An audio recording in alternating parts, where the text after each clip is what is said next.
Au Mali, le ministère de la refondation de l'État organise à Bamako, jusqu'au 26 septembre, une table ronde sur la création d'un organe unique de gestion des élections et la validation d'un avant-projet du calendrier des assises nationales de la refondation, souhaité par le gouvernement. Mécontents, de nombreux partis politiques, qui réclament le respect des délais de la transition, soit l'organisation d'élections générales le 27 février prochain, ont boycotté la rencontre.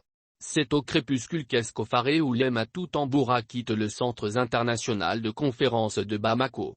Membre de M5 RFP, la coalition dont sont issus le Premier ministre et une partie du gouvernement de transition, elle juge nécessaire la mise en place de réformes politiques avant tout nouveau scrutin dans le pays. Chaque élection entraîne des crises post-électorales, affirme-t-elle, et cela vient vraiment de nos institutions qui ont beaucoup de choses qu'il faut revoir. 7 membres nommés par décret. Les attributions d'un nouvel organe de gestion des élections étaient justement au cœur de cette première journée. Son mode d'organisation et son fonctionnement ont été largement débattus. Sur le plan national, et sous réserve de validation, cette superstructure de gestion des élections serait composée de 7 membres nommés par décret pour un mandat de 7 ans non renouvelable.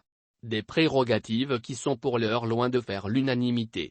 Vu les dissensions qui existent entre les gens, nous n'avons pas pu épuiser les termes de référence donnés aujourd'hui, observe ainsi Sédou Traoré, membre d'une organisation de la société civile. La société malienne est très divisée, et nous avons besoin que chacun mette de l'eau dans son vin pour arriver à un consensus. Les discussions reprennent ce samedi 25 septembre, en l'absence de nombreux partis politiques qui jugent cette réforme inutile dans les délais qu'il reste à la transition.